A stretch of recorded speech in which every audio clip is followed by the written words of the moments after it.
Hello sa inyong lahat! Sa video na to ay comment naman ni Ana Castro ang gagawan ko ng video.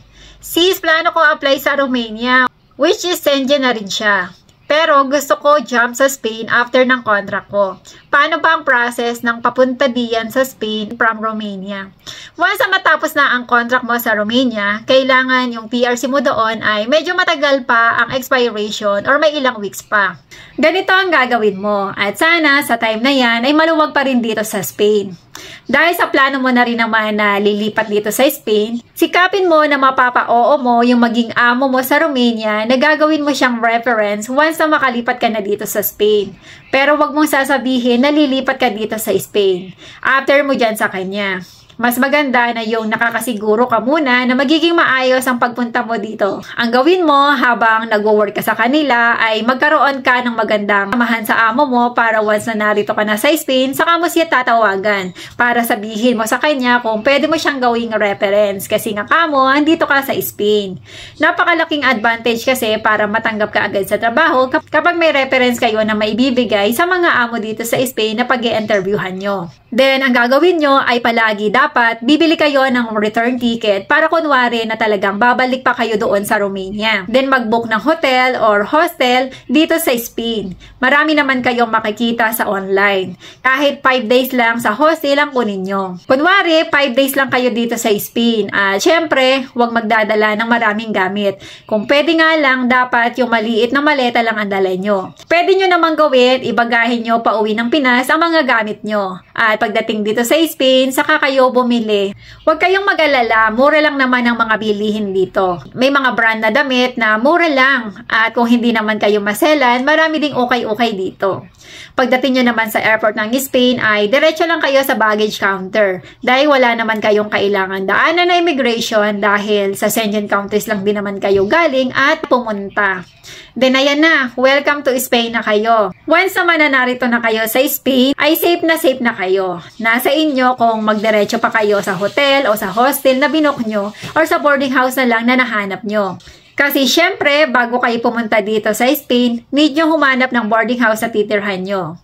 Mag-bed space na lang muna kayo para tipid. Ang range siguro ngayon ng mga boarding house na bed space ay nasa 180 to 230 euro. Kasama na doon lahat. Wi-Fi, gas, at electricity. Sa mga hindi pa nakakaalam, pagdating nyo sa boarding house, ay kailangan nyo magbayad agad. Kasi advance payment dito. If ever 2 weeks na lang at magkakatapusan na or 1 week na lang, usap na lang kayo ng landlady kung paano ang pagbabayad nun. Kasi ang bayaran ng boarding house dito ay tuwing katapusan or sahod or first week of the month. Remind ko lang ulit, i-clear nyong mabuti sa mga landlady kung mag-i-impadron sila or kailan ang possible na mai-impadron ka para malinaw. Then, operation hanap na ng trabaho. Mag-apply sa mga agency or may mga agent at magtingin sa mga Facebook group at magtanong sa mga kasamahan sa boarding house para makahanap agad ng trabaho. Good luck sa inyong lahat na pupunta dito sa Spain. Nawa makatulong ang video ito. Maraming salamat sa panonood at magkita-kita tayo sa mga susunod kong videos. Ikaw ba ay nasa Spain, Italy, France, Germany, Belgium, Portugal, Ireland, US, UK at Canada? Baka wala ka pang Sendwave apps. Ito yung online remittance na pwede mong gamitin para makapag-send ka ng pera sa Pinas. 100% legit at safe ang bank account mo dito. Wala pa na pabalita na walan sila ng pera dahil dito. May libreng 20 euro, $20 o 20 pounds depende kung saan bansa ka naroon sa mga bago mag-i-install nito. Kailangan mo lang mag-install ng Sendwave sa iyong cellphone at gamitin mo ang aking promo code na Y307N para maibigay nila ang 20 euro or 20 pounds or $20 na may dadagdag sa pera na ipapadala mo sa Pinas. Pwede mo itong subukan. Mag-send ka lang na kahit 1 euro, $1 o 1 pound sa GCash or bank account ng pamilya mo sa Pinas o sa sarili mong bank account. Walang bayad ang padala kaya 1 euro, $1 o 1 pounds lang ang mababawas sa bank account mo. At ang maganda pa dito, makakatanggap sila ng 1,280 sa pesos depende sa currency kung saan bansa ka naroroon at kung sakali na ayaw mo itong gamitin ulit dahil may talagang application ka na ginagamit, eh wala namang magiging problema. Pwede mo itong uninstall pagkatapos. Sinisigurado ko sa iyo na wala kang magiging problema problema dahil pinapromote nga ito ng mga sikat na artista tulad ni Rupa May Quintos at Vice Ganda at marami pang iba.